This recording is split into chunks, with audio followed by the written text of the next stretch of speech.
Hello everyone. তো আজকের ভিডিওয়ে আমরা শিখব এক্সেলের উপর ডেটা ভ্যালিডেশন, ডেটা লিস্টিং এবং অটোমেশন এবং ডাইনামিক লিস্ট তৈরি করা। তো আমরা এক্সেলের উপর কিভাবে একটি লিস্ট তৈরি করতে পারি এবং কিভাবে একটি ডেটার উপর ডেটা ভ্যালিডেশন করতে পারি তার উপর আমরা এই ভিডিওটি আজকে দেখাবো। তো এটি করার জন্য আমরা প্রথমে আমাদের কাছে এই ডেটাটি দেওয়া হয়েছে। তো আমাদের এখান থেকে বলা হয়েছে যে ডিপার্টমেন্ট, যে ডিপার্টমেন্টে কজন আছে। ধরো ডিপার্টমেন্টে এইচআর আছে, আইটি আছে, ফিনান্স আছে, সাপোর্ট আছে। এর মধ্যে অনেক আছে, এইচআর, সাপোর্ট, আইটি, মার্কেট, নিচে নিচে অনেক আছে। এর নিচে নিচে আমরা পুরো ডাইনামিক ভাবে ডেটাটা তৈরি করব।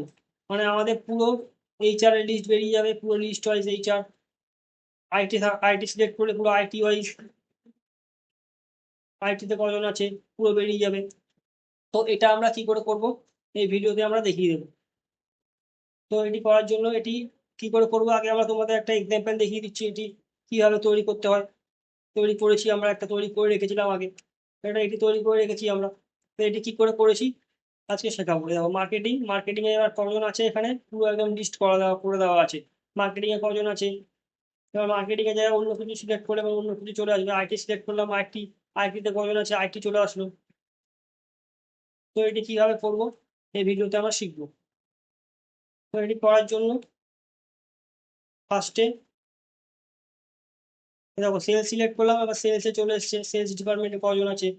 এবার এখান থেকে ফিনান্স সিলেক্ট করলাম, ফিনান্সে কজন আছে চলে এসছে। তো এটি কী করে করবো শিখবো। এটি করার জন্য প্রথমে আমরা এই ডেটাটাকে কপি করে নেবো এখান থেকে। Control shift right arrow, control shift down arrow select করলাম পুরোটা। সিলেক্ট করে এবার এখান থেকে কন্ট্রোল ব্যাক স্পেস দিলাম। এবার এখান থেকে এটাকে কপি করে নেবো, কন্ট্রোল সি দিয়ে কপি করলাম। ডেটাটা আমরা কপি করলাম। এবার আমরা এখান থেকে নতুন একটা শিট নিয়ে নেবো, প্লাস আইকনে ক্লিক করবো, নতুন একটা শিট নিলাম। এবার এই শিটে যাবো, শিটে গিয়ে এবার একটু নিচে আমরা পেস্ট করবো, কারণ উপরে আমাদের ফরম্যাটিংটা করতে হবে। এই জন্য আমরা 18 নম্বর সেলে গেলাম, 18 নম্বর সেলে গিয়ে এখান থেকে পুরো ডেটাটা পেস্ট করে দেবো। ডেটাটা আমরা পেস্ট করলাম, control V paste.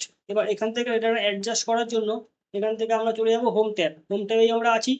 Home tab, home ট্যাবে গিয়ে এবার এখান থেকে আমরা ফরম্যাট, ফরম্যাটে ক্লিক করবো। ফরম্যাটে ক্লিক করার পর একটু ডাউন গেলে দেখবো আমরা এখানে auto fit column and height, auto fit column and হাইটে আমরা ক্লিক করে দিলাম। তো আমাদের ডেটাটা পুরো অ্যাডজাস্ট হয়ে গেল। অ্যাডজাস্ট হওয়ার পর এবার আমরা এই ডেটাটার উপর একটা ইউনিক ফাংশন ইউজ করবো। প্রথমে ইউনিক ফাংশন ইউজ করে আমরা ডিপার্টমেন্টের ইউনিক, কতগুলো ইউনিক আছে মানে এইচআর কটা আছে, আইটি কটা আছে, ইউনিকটা আমরা বের করে নেব। তো এটা বার করার জন্য কোনো একটা সেলে সিলেক্ট করবো, যে কোনো একটা সেলে ক্লিক করলাম। ক্লিক করার পর এবার এখান থেকে ইকুয়াল টু লাগাবো, equal to unique, U N I U U E, unique, unique লাগালাম। এবার ট্যাব, ট্যাব প্রেস করলাম। এবার এরিয়া, এরিয়া আমাদেরকে দিতে বলা হচ্ছে। এরিয়া মানে আমাদের এখানে পুরো ডিপার্টমেন্টের এরিয়াটা আমাদের দিতে হবে। তো ডিপার্টমেন্টের এরিয়া আমরা এখান থেকে সিলেক্ট করে নেবো। পুরো ডিপার্টমেন্টের এরিয়াটা নিলাম, ডিপার্টমেন্টে গেলাম, ডিপার্টমেন্ট সেলটা সিলেক্ট করবো। Control shift down arrow, control back space, পুরো ডিপার্টমেন্টটা আমরা সিলেক্ট করে নিলাম। সিলেক্ট করার পরে শিফট চিপে ব্র্যাকেট, ব্র্যাকেট ক্লোজ করে দিলাম। এবার এখান থেকে এন্টার হিট করবো, এন্টার হিট করলে পুরো ইউনিট লিস্ট আমাদের বেরিয়ে যাবে, পুরো ইউনিট লিস্ট আমাদের বেরিয়ে গেল। এইচআরে কজন আছে, আইটিতে কজন আছে, ফিনান্সে কজন আছে, সাপোর্ট, পুরো ইউনিট লিস্ট বেরিয়ে গেল। আবার ইউনিকের একটা ফাংশনের মধ্যে দেখিয়ে দিচ্ছি। তো এখানে যে কোনো একটা সেটা ক্লিক করলাম। ক্লিক করার পর ইউনিকে আমরা কি ইউজ করবো, ডেটা ভ্যালিডেশন ইউজ করবো, সেটা আমরা শিখে নেবো। তো এখানে যে কোনো একটা সেলে ক্লিক করবো, ক্লিক করার পর এবার এখানে যে কোনো একটা সেলে ক্লিক করবো। ক্লিক করার পর এখানে আমরা ইকুয়াল টু দেবো, ইকুয়াল টু দিলাম। ইকুয়াল টু দেওয়ার পর আমরা এখান থেকে এই সেলটা সিলেক্ট করবো, এইচআর যে সেলটা আছে এই সেলটা আমরা সিলেক্ট করবো। সিলেক্ট করার পর এখান থেকে আমরা হ্যাশ লাগাবো। হ্যাশ লাগালে আমাদের ইউনিটটা পুরো বেরিয়ে যাবে। এটাই আমরা ডেটা ভ্যালিডেশনের উপর ইউজ করবো। এখানে আমরা এন্টার লাগালে দেখো কি হয়, এন্টার ফিট করলাম। তো দেখো এখানে কি হলো, পুরো ইউনিট লিস্ট আমাদের বেরিয়ে আসবে। এটাই আমাদের ডেটা ভ্যালিডেশনের উপর ইউজ করতে হবে। তো এখান থেকে আমরা চলে যাবো আবার ডেটা ট্যাবে, ডেটা ট্যাবে গেলাম, ডেটা ট্যাবে চলে গেলাম। ডেটা ট্যাবে গিয়ে আমরা এখান থেকে ডেটা ভ্যালিডেশন, ডেটা ভ্যালিডেশনে ক্লিক করবো। ডেটা ভ্যালিডেশনে ক্লিক করার পর এখান থেকে চলে যাবো আবার ডেটা ভ্যালিডেশনে। ডেটা ভ্যালিডেশনে ক্লিক করলাম। বাট এনি ভ্যালু, এনি ভ্যালুর জায়গায় কি নেবো আমরা, এনি ভ্যালুর জায়গায় আমরা এখানে লিস্ট নেব। তো এনি ভ্যালুর জায়গায় আমরা এখানে লিস্ট ক্রিয়েট করবো, লিস্ট নিলাম। বা সোর্স, সোর্সে আমরা কোন সোর্স দেবো, সোর্সে আমরা দেবো হচ্ছে এইচআর এর সোর্সটা। তো এইচআর এর সোর্সটা মানে এই সোর্সটা দেবো, এই সেলটা আমরা সিলেক্ট করবো, সেলটা সিলেক্ট করলাম। মানে যেটা আমরা ইউনিক ফাংশন ইউজ করে বানিয়েছিলাম ওই ডিপার্টমেন্টের এরিয়াটা আমরা সিলেক্ট করবো। তো এইচআরে সিলেক্ট করলাম এটা। তো এবার এখানে আমরা এখানে যখন দেখেছিলাম হ্যাশট্যাগ, মানে এখানে হ্যাশ দিয়ে দেবো। হ্যাশ দিলে আমাদের পুরো লিস্টটা ক্রিয়েট হয়ে যাবে। তো এখানে শিফট চিপে হ্যাশ দিলাম, ওকে করলাম। তো আমাদের এখানে একটা ড্রপ ডাউন মেনু তৈরি হয়ে গেছে। এই মেনুটাই আমরা তৈরি করবো ডিপার্টমেন্টের উপর। তো ডিপার্টমেন্ট সেলটা আমরা এখান থেকে নেবো। এবার এখান থেকে আমরা কপি করবো ডিপার্টমেন্ট এরিয়াটাকে, ডিপার্টমেন্টটা কপি করলাম। এবার আমরা চলে যাবো মিডিল একটা সেলে, যে কোনো মিডিল একটা সেল তোমরা পছন্দ করে নেবে, যে কোনো জায়গায় তোমরা কপি করতে পারো। আমি ডি সেলে কপি করলাম, কন্ট্রোল ভি পেস্ট। এটা কপি করে এখান থেকে এখানে পেস্ট করলাম। পেস্ট করার পর এবার সেল নম্বর সেল নম্বর ইতে গেলাম। ইতে গিয়ে আমরা এখানে এরকম একটা লিস্ট তৈরি করবো, যেটা আমরা এইমাত্র দেখলাম। তো ইতে গেলাম, ইতে গিয়ে তো দেখো ডি, ডিতে আমরা সিলেক্ট করলাম। সিলেক্ট করার পরে আমরা নম্বর সেলে ডেটা ভ্যালিডেশনটা করবো, মানে যেটা আমরা এখানে বার করেছিলাম লিস্ট। তো এখানে এই লিস্টটা বার করার জন্য আমরা এখানে এই সেলটা সিলেক্ট করলাম। সেটা সিলেক্ট করার পর আমরা চলে যাবো হচ্ছে ডেটা ট্যাব। ডেটা ট্যাবে চলে গেলাম, ডেটা ট্যাবে আমরা আছি, ডেটা ট্যাবে আমরা চলে গেলাম। এবার এখান থেকে যাবো হচ্ছে ডেটা ভ্যালিডেশন। ডেটা ভ্যালিডেশনে ক্লিক করলাম। ক্লিক করার পরে এবার ডেটা ভ্যালিডেশন, আবার ডেটা ভ্যালিডেশনে ক্লিক করবো। ডেটা ভ্যালিডেশনে ক্লিক করার পর এবার এখান থেকে এনি ভ্যালু, এনি ভ্যালুর জায়গায় কি দেবো, লিস্ট নেবো। আগের ভিডিওতে এইমাত্র বললাম লিস্ট নেবো। এখান থেকে লিস্ট, লিস্ট ক্রিয়েট করলাম, লিস্ট নিলাম এনি ভ্যালুর জায়গায়। এবার সোর্স, সোর্সে আমরা কি দেবো, সোর্সে আমরা দেবো হচ্ছে এইখানে এই ডিপার্টমেন্টটা যেটা আমরা ইউনিক ফাংশন ইউজ করে বানিয়েছিলাম। এবার ইউনিক ফাংশন ইউজ করে যেটা বানিয়েছিলাম ওটাই দেবো। তো এটা ক্লিক করলাম। ক্লিক করার পর এবার এখানে একটা হ্যাশ দিয়ে দেবো, হ্যাশ। এবার এখান থেকে এন্টার হিট করবো, তো আমাদের এখানে লিস্টটা তৈরি হয়ে যাবে। এন্টার। তো আমাদের এখানে লিস্টটা তৈরি হয়ে গেছে, দেখো ড্রপ ডাউন তৈরি হয়ে গেছে। এবার আমরা এখান থেকে পুরো হেডিংটা কপি করে নেবো, যে যেটা আমার হেডিংটা আছে পুরো হেডিংটা আমরা এখান থেকে কপি করে নিলাম।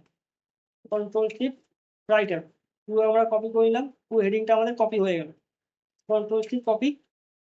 এবার এখানে 2 নম্বর সেলে আমরা এখানে পুরো পেস্ট করে দেবো। কন্ট্রোল ভি পেস্ট, পেস্ট করলাম। এবার পেস্ট করার পরে আমরা এটাকে আর একটু ফরম্যাটের যাতে ভালো লাগে দেখতে, তার জন্য একটু সেলটা একটু বড় করে দেবো। হালকা একটু বড় করে দিলাম। এবার এই সেলটাও একটু বড় করে দেবো, যাতে দেখতে একটু ভালো ভালো লাগে। কিন্তু দেখার জন্য একটু যদি ভালো লাগে তার জন্য আমরা সেলটা একটু বড় করে নিলাম। এবার অ্যাডজাস্ট করে নেবো সেলটা, এই সেলটা একটু অ্যাডজাস্ট করে নেবো। এবার এই সেলের ডেটাটা যদি একটু ভালো লাগে দেখার জন্য, দেখো আমি এখানে সিলেক্ট করলাম, এই ডেটা আছে নিচে, নিচে দেখতে ভালো লাগছে না। এই জন্য আমরা এই ফরম্যাটিংটা একটু চেঞ্জ করে নেবো। সাপোর্টে গেলাম, ফরম্যাটিং চেঞ্জ করার জন্য আমরা চলে যাব হোম ট্যাব। হোম ট্যাবে চলে গেলাম। হোম ট্যাবে চলে যাওয়ার পরে আমরা এখান থেকে ক্লিক করবো হচ্ছে এই মিডিলে, মিডিল আইকনে ক্লিক করবো, তাহলে আমাদের লেখাটা মিডিলে চলে যাবে। এবার এখান থেকে এই জায়গায় এখনো ভালো লাগছে না, তো আমরা এই নিচেরটাও ক্লিক করবো। নিচেরটা ক্লিক করে পুরো একদম মিডিল অ্যাডজাস্টমেন্ট আমাদের হয়ে যাবে। মিডিল অ্যালাইনমেন্টে আমাদের এটা চলে আসবে। এবার এটাকে এই লেখাটা একটু ভালো লাগার জন্য আমরা এখান থেকে বোল্ডে ক্লিক করলাম। বোল্ডে ক্লিক করলে লেখার সাইজটা আরেকটু বড় করে নেবো। একটু বড় করার জন্য এখান থেকে 11, 11 সিলেক্ট করবো না, এখান থেকে আমার 20 লাগবে। 20 নয় 24, তোমরা যা খুশি রাখতে বলো, আমি এখানে 24ই রাখছি। 24ই রাখলাম। তো এখানে চলে আসলো ডেটাটা। ডেটাটা চলে আসার পর এবার এখানে আমরা একটা ফিল্টার ফাংশন ইউজ করবো। তো ডিপার্টমেন্টের এখানে আমরা ফিল্টার ফাংশন ইউজ করবো। ফিল্টার ফাংশন ইউজ করার জন্য এখানে ইকুয়াল টু লাগাবো। Equal to, filter, FILTER, filter tab, tab দিলাম। এবার এরিয়া, এরিয়া কি দেবো, এরিয়া আমাদের পুরো ডিপার্টমেন্টের এরিয়াটা দিতে হবে, মানে আমার পুরো ডেটাটা আমাদের এখানে দিয়ে দিতে হবে। পুরো ডেটার এরিয়াটা আমরা এখানে দিয়ে দেবো। ডিপার্টমেন্ট থেকে কপি করলাম, control shift down arrow, control shift right arrow, control shift down arrow দিয়ে আমরা পুরো ডেটাটা সিলেক্ট করলাম। কন্ট্রোল ব্যাক স্পেস দিলাম, পুরো এরিয়াটা আমাদের চলে আসলো। এবার এখান থেকে কমা দেবো। কমা দেওয়ার পরে এবার আমাদের কি বলা হয়েছে, ইনক্লুড। ইনক্লুডে আমরা কি দেবো, ইনক্লুডে আমরা দেবো হচ্ছে ডিপার্টমেন্ট। ডিপার্টমেন্টের পুরো সেলটা আমরা এখান থেকে সিলেক্ট করে দেবো, মানে আমার যেটা সেলটা আছে ডিপার্টমেন্টের সেলটা, ডিপার্টমেন্টের রোটা, তো ডিপার্টমেন্টের রোটা আমরা এখান থেকে দিয়ে দেবো। ডিপার্টমেন্টের রোটা দিয়ে দিলাম, কন্ট্রোল ব্যাক স্পেস। এবার ইকুয়াল টু লাগাবো। ইকুয়াল টু এবার এবার ইস এমটি মানে হচ্ছে আমার এখানে এই সেলটা সিলেক্ট করতে হবে, মানে যেটা আমরা বের করেছি লিস্ট অনুযায়ী। সাপোর্ট আমরা সিলেক্ট করলাম। সিলেক্ট করার পরে এখান থেকে ব্র্যাকেট ক্লোজ। এবার এন্টার হিট করলে দেখো পুরো সাপোর্টের এরিয়া আমাদের বেরিয়ে আসবে একবারে ডাইনামিক ভাবে। তো এন্টার হিট করলাম, তো দেখো সাপোর্টের পুরো এরিয়া আমাদের বেরিয়ে আসবে। তো এখানে সাপোর্টের জায়গায় অন্য কিছু সিলেক্ট করলে অন্য কিছু বেরিয়ে আসবে, মানে আমি সাপোর্টের জায়গায় ধরো আইটি সিলেক্ট করলাম, এবার আইটি ডিপার্টমেন্টে কবে মাঝে বেরিয়ে আসলো। দেখেছো? আইটি ডিপার্টমেন্টের কজন আছে আমাদের বেরিয়ে আসলো। আইটির জায়গায় অন্য কিছু সিলেক্ট করবো, অপারেটার সেই জায়গায় অপারেটার বেরিয়ে আসলো, কজন অপারেটার আছে।